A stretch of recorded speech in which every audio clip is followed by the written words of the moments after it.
Gusto nyo bang malaman kung ano ang latest na pinagkakaabalahan ng ilan sa mga sikat na personalidad? Hindi raw pelikula ang pinagkakaabalahan ni Mother Lily. Hindi rin basketball ang hawak ng dating basketball superstar Mon Fernandez. Heto, at ilalantad namin sa inyo ang mga lately kay celebrity. Sa estado ng kanilang mga karera, walang duda lahat sila tagumpay na. Mula dekada 70, halos 300 pelikula na ang nagawa ng ina ng Regal Films, si Mother Lily Monteverde. Mula sa paggawa ng mga pelikula, naengganyo din si Mother Lily na pasukin ng property development tulad nitong Imperial Palace Suites dito sa Quezon City. Sa kanya ang building na yan. Pero hindi yan ang pinagkakaabalahan ni Mother Lily ngayon. Ang kanyang bagong project ay ang kanyang naiibang resort sa Batangas. Matatagpuan sa makasaysayang bayan ng Taal ang bagong baby ni Mother Lily. Ang Taal Imperial Hotel and Resort. I passed by here, I said, wow, I like this place. So I got it. 1 hektarya ang lawak ng resort na may matatayog na mga puno ng niyog, kaya naman lalong naging presko ang lugar. Pagpasok pa lang, aagaw ng inyong pansin ang mga villas ng resort. Tulad dito, dinisenyo mismo ni Mother Lily. Sa harap ng mga villas, makikita ang 2 malalaking swimming pool at may isang kiddie pool din at playground para sa mga bata. Pangarap daw talaga ni Mother Lily ang magkaroon ng sariling resort kung saan siya makakapagpahinga at makakalayo sa abalang buhay sa syudad. Very peaceful. And because of my age, I find time for myself and then just very quiet. Ang pound for pound king at pambansang kamao na si Manny Pacquiao ang pinakasikat na boksingero ng buong mundo ngayon. Pero aminado si Manny, dala ng kasikatan at yaman na bigla ang dumating sa kanyang buhay, naging makasalanan siya. Itinayo ni Manny Pacquiao ang gusaling ito para maibigay ang hilig ng kanyang katawan. At yan ay ang halos araw-araw na inuman kasama ng kaibigan, ang bilyaran na may tayaan at syempre kasiyahan kasama ng barkada hanggang kinaumagahan. Hindi ako maka-stay ng bahay ng 1 oras. Pag 1 oras, matagalan na ako niyan. Ganon? Gusto kong lumabas o mag-inom o kaya barkada, magsugal. Pero ang matapang at walang inuurungang boksingero, nagbago ang pananaw ng makahiligan niyang magbasa ng Biblia. Sabi nila, madalas nagkakaroon ng ganitong turnaround, kapag may naging dagok sa buhay.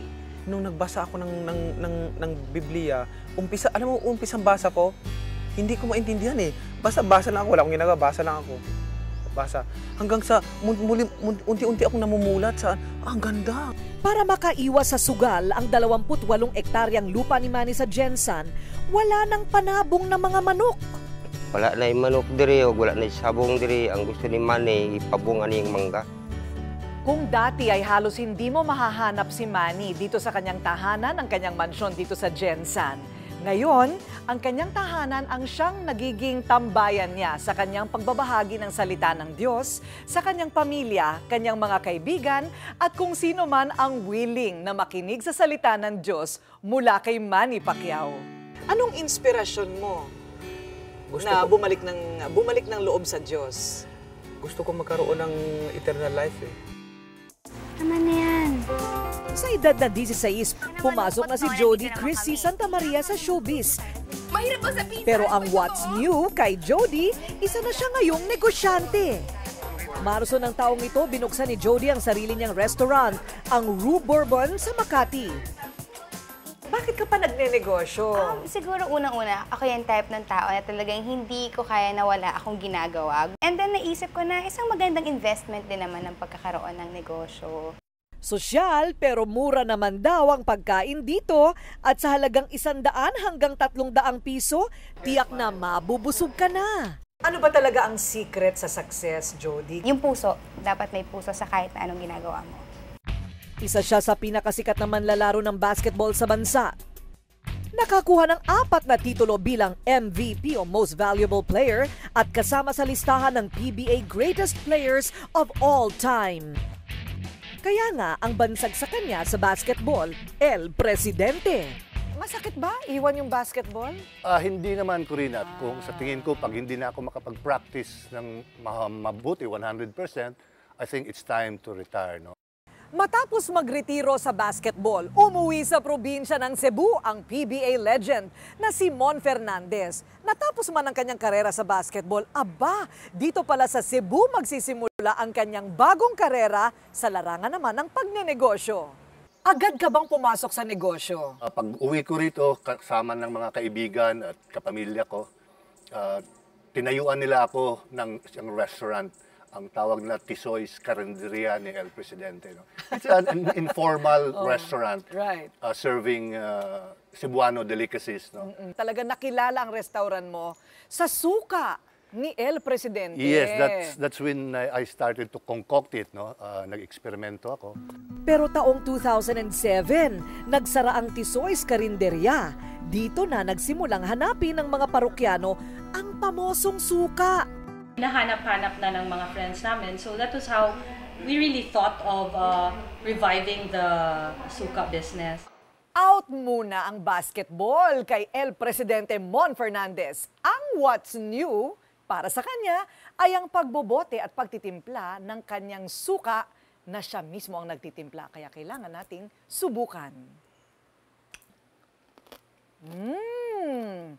Parang ayoko nang nguyain. Gusto ko na lang lulunuin. Ang sarap! May konting anghang, konting tamis, pero ayaw sabihin sa atin ang secret. Kaya kumain na lang tayo. At ngayong taon, nagsimula na nga ang mas malaking produksyon at distribusyon ng suka ni El Presidente. Nakatutok si Mon sa pinasok niyang negosyo. Sa'yo parang nagsisimula ka na naman ulit. Napaka-exciting na naman ang buhay mo. Ano ang sikreto dyan? I keep on saying there's more to life than playing basketball. No? So you have to venture into other opportunities. Sabi nga, wala daw permanente sa mundo kung hindi pagbabago. Kaya naman matapang silang sumubok ng what's new sa kanilang mga buhay.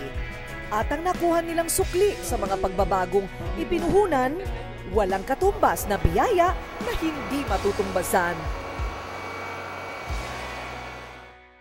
What's new? Hindi ba't sa dami ng subject sa eskwela, naku po, nagkakandakuba na ang mga bata sa pagdadala ng mga libro at notebook sa kanilang likuran. Pasakit talaga sa mga bata at pati na rin sa mga magulang.